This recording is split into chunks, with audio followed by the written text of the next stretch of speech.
तो चलिए गाइस, आज के क्लास में हम बात करेंगे एक जीके के महत्वपूर्ण टॉपिक की, राष्ट्रीय प्रतीक चिन्ह, जो काफ़ी हद तक आप लोगों को पता होंगे। जैसे आपका राष्ट्रीय ध्वज होगा, राष्ट्रीय फूल हो गया, राष्ट्रीय पशु, राष्ट्रीय वृक्ष है, राष्ट्रीय चिन्ह जो हो गया आपका प्रतीक, और आपका राष्ट्रीय फ्रूट हो गया, राष्ट्रीय खेल हो गया। तो इस तरीके से आपके जो तथ्य हैं वो आपको यहाँ पे क्लियर किए जाएंगे। काफ़ी हद तक आप लोगों के इसके नाम की तो कंफर्म होंगे, बट इसके अकॉर्डिंग और भी क्वेश्चन जो आपके एग्जाम्स में आते हैं वो यहाँ पे कंफर्म करने की कोशिश करूँगा मैं। जैसे अभी हम बात करेंगे राष्ट्रीय ध्वज की। राष्ट्रीय ध्वज यहाँ तक तो आपको पता है, तिरंगा, नाम इसका तिरंगा है, 3 रंगों का होता है, ऊपर केसरिया, बीच में सफ़ेद और नीचे हरा रंग होता है। ठीक है, बट इसका जो क्वेश्चन आते हैं इसमें से कि इसके डिज़ाइनर कौन है। डिज़ाइनर कौन है इसके? पेंगली वेंकैया जी, जो आपके उसके हैं आंध्र प्रदेश के। और इसको एक्सेप्ट किया गया था, जो एक्सेप्ट किया गया था वो किया गया था 22 जुलाई 1947 को। ठीक है, 22 जुलाई 1947 को, 22 जुलाई 1947 को। और ध्वज की जो लंबाई, जैसे कि लंबाई और चौड़ाई नहीं पता होती है कुछ लोगों को, तो यहाँ पे क्लियर करेंगे कि इसकी लंबाई और चौड़ाई कुछ इस तरीके से अनुपात होता है इसका। चलिए कंफर्म करता हूँ।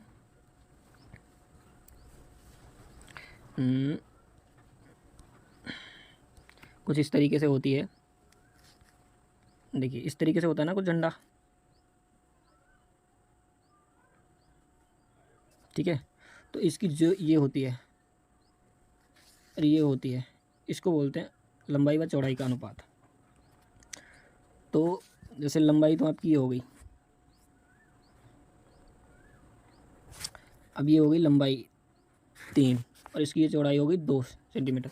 तो यहाँ पे लिखा है, देखो, राष्ट्रीय ध्वज की लंबाई से चौड़ाई का अनुपात 3:2 है, और चौड़ाई से लंबाई का अनुपात जो होगा वो 2:3 होगा।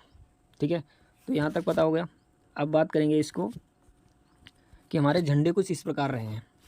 झंडे हमारे कुछ इस प्रकार रहे हैं, जैसे 1906 में इस तरीके का रहा, 1907 में कुछ इस तरीके का रहा, 1917 में कुछ इस तरीके का रहा, और फिर गांधी जी के कार्यकाल में कुछ इस तरीके का रहा जो चरखा आ गया बीच में। तो फिर उसके बाद 31 में इस तरीके का, और 47 में इस तरीके का रहा, जो कि आज तक चल रहा है। ठीक है, अब बात करेंगे कि जो फर्स्ट टाइम हमारा ध्वज जो है वो लहराया गया था, तो वो कहाँ लहराया गया था। ठीक है, तो 1906 में पारसी बागान जो है, ग्रीन पार्क कोलकाता में, वो फहराया गया था 1906 में वहाँ पे। उसके बाद सेकंड टाइम मैडम भिकाजी कामा के द्वारा 1907 में पेरिस में लहराया गया था। ठीक है, इसको कामा ध्वज भी बोलते हैं, कई बार कामा ध्वज भी बोला जाता है इस ध्वज को। ठीक है, उसके बाद 17 में कुछ इस तरीके से, 21 में कुछ इस तरीके से, और 31 में कुछ इस तरीके से, और उसके बाद 1947 के बाद कुछ इस तरीके से हमारा अब तक चलता आ रहा है। ठीक है, तो ये आपका कुछ मतलब फर्स्ट और सेकंड याद रखना, बाकी तो कुछ याद करने की ज़रूरत नहीं है। तो इस तरीके से कुछ क्वेश्चन आते हैं। अब बात करते हैं राष्ट्रीय गान की। तो राष्ट्रीय गान जो हमारा है, आपको सबको पता होगा कि राष्ट्रीय गान क्या है। राष्ट्रीय गान जिसका नाम है जन गण मन। ठीक है, और इनके रचयिता हैं रविंद्रनाथ टैगोर। अब यहाँ तक तो बहुत बहुत से लोगों को पता होगा। अब बात करते हैं इसके क्वेश्चंस जो आने की संभावना रहती है। वैसे ये भी आ सकते हैं, बट आने की ज़्यादा संभावना रहती है वो यहाँ से रहती है कि ये देखिए कुछ इस तरीके से रहती है कि ये इसकी जो वो है, क्या नाम है, ये मान्यता इसको कहाँ से प्राप्त हुई कि ये राष्ट्रीय गान है। ये रहता है कुछ, देखिए, भारत का राष्ट्रीय गान पहली बार 27 दिसंबर 1911 को गाया गया था कोलकाता के अधिवेशन में। और इसके अध्यक्ष जो है, अधिवेशन के जो अध्यक्ष थे वो थे पंडित मिशन नारायण धर। पंडित मिशन नारायण धर ने की, और इसकी मूल भाषा थी वो थी बंगला, मतलब बंगाली। ठीक है, बंगाली। अब इसकी जैसे होता है तो ये हिंदी में, तो अब यहाँ पे क्वेश्चन एक ये भी आता है कि इसकी बंगाली से हिंदी में ट्रांसलेट किसने किया। तो ट्रांसलेट किसने किया? ट्रांसलेट किया है आविद अली। आविद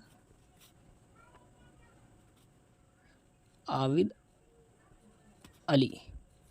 ठीक है, यहाँ तक कन्फर्म हो गया। अब बात करते हैं आगे। आविद अली, ठीक है, बट इसको एक्सेप्ट किया गया है,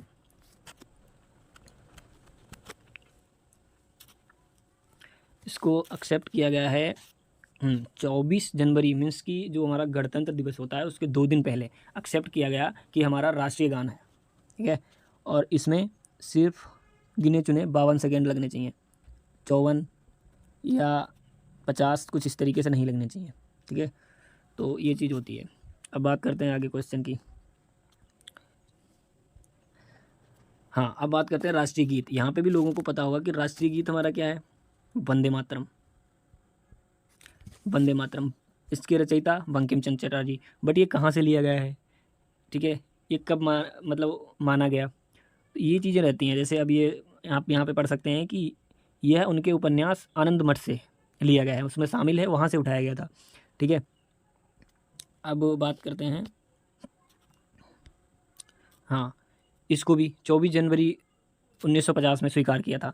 बट ये पहली बार कब गाया गया था, वंदे मातरम पहली बार कब गाया गया था, 1896 में भारतीय राष्ट्रीय कांग्रेस अधिवेशन में। इसके अध्यक्ष जो थे वो थे रहमतुल्ला एम हैरानी, सॉरी ये हैरानी नहीं होगा, एम सयानी होगा। देखो यहाँ पे लिखने में दिक्कत हुई है, ये नहीं होगा, एम सयानी होगा, एम सयानी। ठीक है, सयानी होगा। देखिए जो होगा मैं आपको कंफर्म करता चलूँगा साथ में ही, दिक्कत लेने की ज़रूरत नहीं है। अब बात करते हैं राष्ट्रीय प्रतीक। हमारा राष्ट्रीय प्रतीक क्या है, अशोक चिन्ह।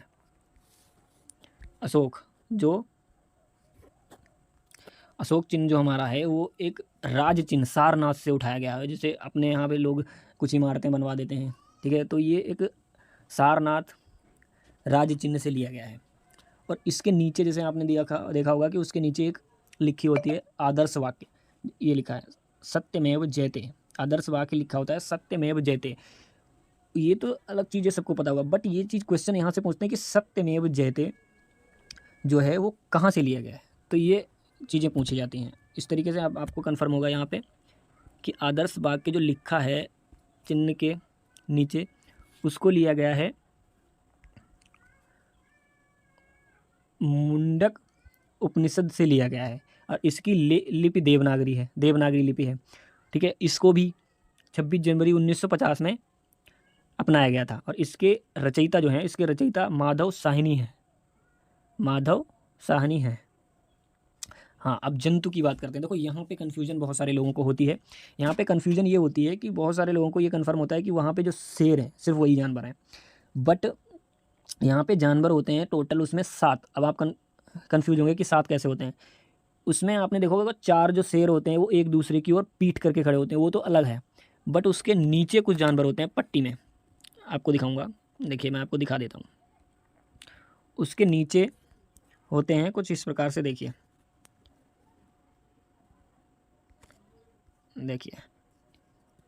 कुछ इस प्रकार से वहाँ पे उसके नीचे वो होते हैं। ये देखिए, ये कुछ आपको जानवर दिखाई देते हैं, तो ये जानवर होते हैं वहाँ पे। यहाँ पे भी 3 तरीके के जानवर होते हैं। क्या जानवर होते हैं, एक होता है आपका घोड़ा, दिख रहा है सामने, एक बैल होता है, और एक हाथी होता है जो शायद पीछे की तरफ होगा, यहाँ पे नहीं दिख रहा है। तो ये कितने तरीके के होते हैं, 4 और 3 7, 4 और 3 7 तरीके के, 7 टोटल इसमें जंतु दिखाए गए हैं। ठीक है, जो कि 4 प्रकार के हैं। ठीक है, अब बात करते हैं आगे।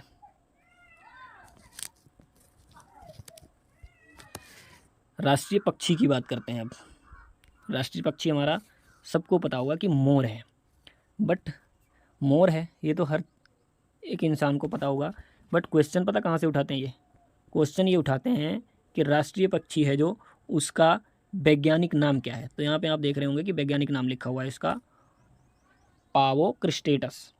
और इसको कब घोषित किया गया था? इसको घोषित किया गया था 1 फरवरी 1963 को। ठीक है, तो ये क्वेश्चन आते हैं कुछ इस प्रकार से। अब आगे बात करते हैं कि राष्ट्रीय पशु कौन सा है। राष्ट्रीय पशु देखो बात करते हैं कि बंगाल टाइगर या बाघ। आप में से बहुत सारे प्रश्नों को पता होगा कि राष्ट्रीय पशु बाघ या बंगाल टाइगर है।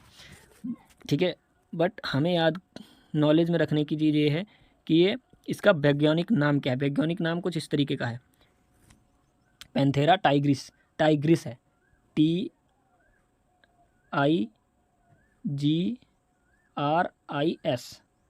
Panthera Tigris. ठीक है, पैंथेरा टाइग्रिस है और इसको अपनाया गया था 1963 में। 1963 में इसको अपनाया गया था। अब बात करते हैं हम अगले क्वेश्चन की, जो कि है राष्ट्रीय फूल। राष्ट्रीय फूल क्या है हमारा? कमल, लोटस। ठीक है, इसका भी हमें वैज्ञानिक नाम याद रखने की ज़रूरत है। इसका वैज्ञानिक नाम है नेलम्बो नेसिफेरा। नेलम्बो नेसिफेरा इसका नाम है और इसको भी 26 जनवरी, देखो डेट इनकी सेम है क्योंकि ये सब उसी दिन अपनाए गए थे, 26 जनवरी 1950 को। बात करते हैं नेक्स्ट क्वेश्चन की। हाँ, ये देखो मेन क्वेश्चन है, इसमें बहुत सारे लोगों को नहीं पता होगा। कैलेंडर जो हम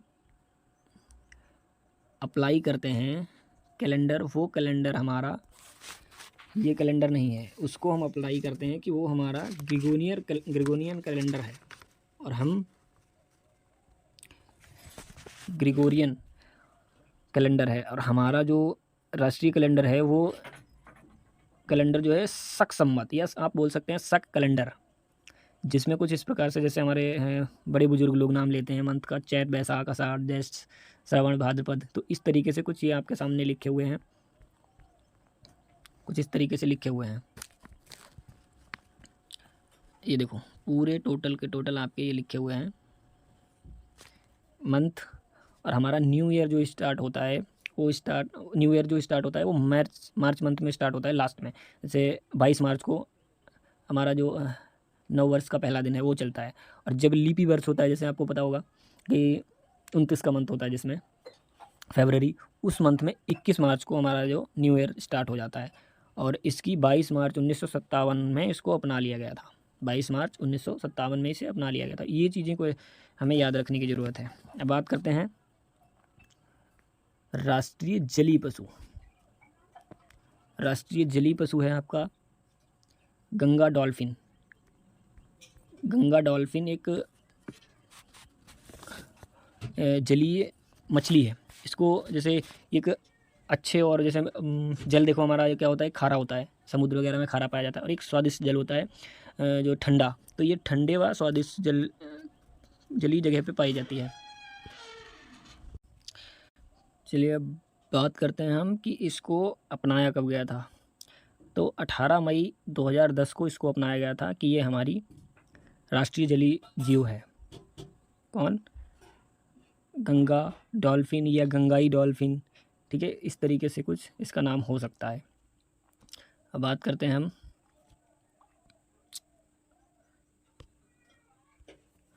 राष्ट्रीय मुद्रा। राष्ट्रीय मुद्रा कुछ हमारी, आपको पता है कि पहले जो है राष्ट्रीय मुद्रा हमारी थी, तो राष्ट्रीय मुद्रा कुछ इस तरीके से हमारी लिखा हुआ आता था रू, बट करंट टाइम में क्या लिखा आ रहा है, रा। तो ये कुछ चेंजेस हुए हैं हमारे राष्ट्रीय मुद्रा में। तो राष्ट्रीय मुद्रा है हमारा भारतीय रुपया, और कोड हमारा ये प्रतीक कुछ इस तरीके से इसे प्रदर्शित करते हैं, और इसका कोड है INR। ठीक है, INR जहाँ पे लिखा हो तो समझ लो भारतीय मुद्रा की बात की जा रही है। ठीक है, 2010 में इसको अपनाया गया था। किस चीज़ को? मुद्रा को नहीं, इस चीज़ को 2010 में अपनाया गया था। ठीक है, रा को 2010 में अपनाया गया था। और 8 जुलाई 2011 को रा जो है प्रचलन में आ गया। मीन्स कि 8 जुलाई से पहले जो नोट छपे हुए थे उन पे ये चीज़ आ रही थी, बट 8 जुलाई के बाद जो चीज़ें नोट आ रहे हैं उन पे ये चीज़ आ रही है। ठीक है, तो ये चीज़ होती है। इसके रचयिता उदय कुमार हैं। ठीक है, अब बात करते हैं आगे। आगे हमारा आता है राष्ट्रीय फल। राष्ट्रीय फल आपको पता होगा कि आम फलों का राजा आम हमारा राष्ट्रीय फल है। बट वो तो चीज़ सबको पता होगी, क्वेश्चन में आती हैं ये चीज़ें कि इसका वैज्ञानिक नाम क्या है। तो इसका वैज्ञानिक नाम है मैंगीफेरा इंडिका। मैंगीफेरा इंडिका कुछ इस प्रकार इसका नाम है। और बात करते हैं इसको भी अपनाने की, तो इसको भी सेम डेट है अपनाने की। बात करते हैं राष्ट्रीय वृक्ष। राष्ट्रीय वृक्ष भी आपका बरगद का पेड़ है। वैज्ञानिक नाम इसका है, वैज्ञानिक नाम हमें याद करने की ज़रूरत है। और बाकी तो ये चीज़ें बहुत पहले ही हम पढ़ चुके हैं। फिकस मेगालेसिस इसका नाम है, राष्ट्रीय नाम। इसको लेके पूछा जा सकता है क्वेश्चन। बाकी ये चीज़ तो पूछना इम्पॉसिबल है, क्योंकि ये तो 30 सारी ये चीज़ें जो है, बरगद का पेड़, राष्ट्रीय वृक्ष क्या है, बरगद का पेड़, ये तो बहुत मतलब छोटा क्वेश्चन है। ठीक है, तो बात करते हैं आगे बात करते हैं राष्ट्रीय नदी। तो राष्ट्रीय नदी है हमारी गंगा नदी। ठीक है, गंगा नदी राष्ट्रीय नदी है हमारी। ठीक है, और इसे साफ करने का एक राष्ट्रीय मिशन भी है, सफाई का। ठीक है, ये सबसे पवित्र व लंबी नदी भी है, सबसे पवित्र व लंबी नदी भी यही है। ठीक है, अब इसको बात करते हैं। यहाँ ये देखो, यहाँ पे गलत लिखा हुआ है, मिसप्रिंट है, मतलब लिखा नहीं है। कि मतलब इसको घोषित कब किया गया था। इसको घोषित किया गया था 2000, जो इसको घोषित किया गया था वो 2008 में। गंगा नदी को जो घोषित किया गया था वो 2008 में घोषित किया गया था। लिखते हैं 2008 में घोषित किया गया था कि ये हमारी राष्ट्रीय नदी है। ठीक है, तो ये चीज़ इस सबसे मतलब सही पानी भी इसमें मिलता है, पवित्र, जो आपका वो रहता है मीठा। जैसे बाकी नदियों में खारा पानी वगैरह हो सकता है, बट सबसे पवित्र व लंबी नदी आपकी गंगा नदी ही है। ठीक है, अब बात करते हैं आगे की। तो आगे आपका आता है राष्ट्रीय सरीसृप। राष्ट्रीय सरीसृप है आपका किंग कोबरा। ठीक है, ये और इसका वैज्ञानिक नाम जो है, इसका वैज्ञानिक नाम है, ये देखो ये लिखा है वैज्ञानिक नाम ओफियोफेगस हन्ना कुछ इस प्रकार इसका वैज्ञानिक नाम है। बट इनकी जो क्या बोलते हैं, कब इनको घोषित किया गया है वो इनकी सेम ही डेट है। जिन पे डेट लिखी नहीं है वो समझ लो सेम डेट है।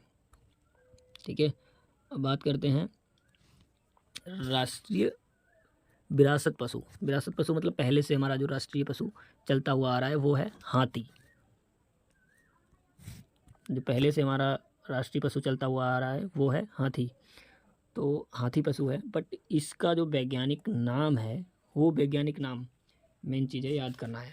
इसका वैज्ञानिक नाम याद करना है, मेन चीज़ ये है। तो इसका वैज्ञानिक नाम है लोक्सो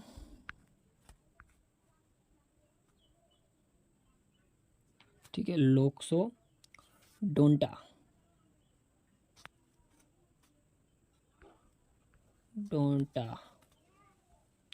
लोक्सोडोंटा इसका वैज्ञानिक नाम है, लोक्सोडोंटा।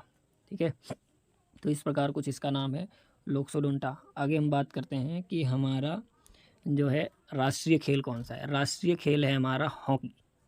राष्ट्रीय खेल हमारा हॉकी है। देखो आजकल ज़्यादा प्रचलित जो खेल है वो है क्रिकेट, बट हमारा जो है इंडिया का राष्ट्रीय खेल है वो है हॉकी। ये चीज़ याद में रखनी है। बट वहाँ पे जाके लोग बहुत ज़्यादा क्रिकेट पे क्लिक करते हैं, ये चीज़ ध्यान में रखनी है। 1998 में ही ये हमारा राष्ट्रीय खेल बन चुका था।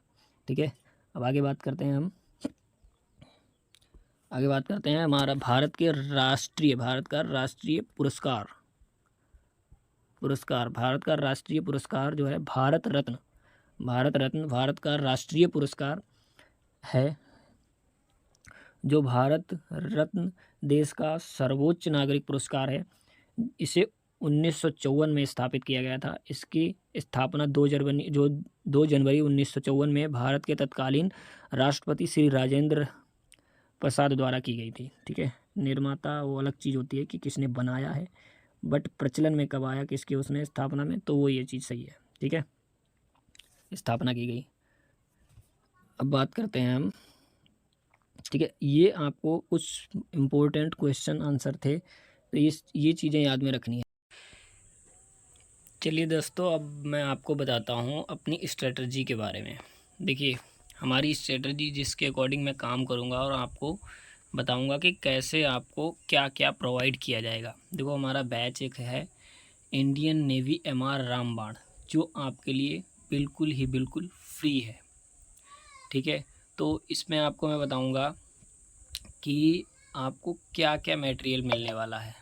ठीक है, तो अभी आपको यहाँ पे बताया जाएगा कि आपको क्या क्या मिलने वाला है। देखिए, यहाँ पे आपको इस सेशन के थ्रू, इस बैच के थ्रू आपको मिलेगा डेली यूट्यूब क्लासेस मिलेंगी। ठीक है, आपको डेली क्लासेस की जो नोट्स हैं वो आपको मिलेंगे। संडे टू संडे आपका डाउट सेशन रहेगा, उसमें आपको कंफर्म किया जाएगा कि आपको कैसे क्या। तो एक चीज़ लिखना यहाँ पे देखो, भूल गया हूँ कि आपको डेली क्वेश्चंस भी दिए जाएंगे होमवर्क के लिए। ठीक है, प्रैक्टिस के लिए। और उसके बाद उन्हीं क्वेश्चंस का डाउट सेशन लगेगा संडे टू संडे। ठीक है, देन आपको आफ्टर एडमिट कार्ड, मतलब एडमिट कार्ड के बाद आपके डेली प्रीवियस ईयर क्वेश्चन चलेंगे, जो आपको साफ साफ दिख रहा होगा। और ये सब मटेरियल आपको मिलने कहाँ वाला है? WhatsApp group. All material provides in WhatsApp group. ठीक है, अब ये व्हाट्सएप ग्रुप का लिंक मैंने डिस्क्रिप्शन बॉक्स में दे रखा है, उसको जाके आप ज्वाइन करेंगे। और 30 तारीख के बाद ये आपको ग्रुप ज्वाइन करने को नहीं मिलेगा। जो भी सीरियस पर्सन है वही जाके अभी के अभी ज्वाइन करे। 30 तारीख के बाद इसको फ्री में नहीं ज्वाइन कर पाएंगे कोई भी लोग। ठीक है, तो अभी जाएं, ज्वाइन करें और सारे मटेरियल का और हमारी स्ट्रेटजी का लाभ उठाएं। ठीक है, बाकी thank you so much, all the best.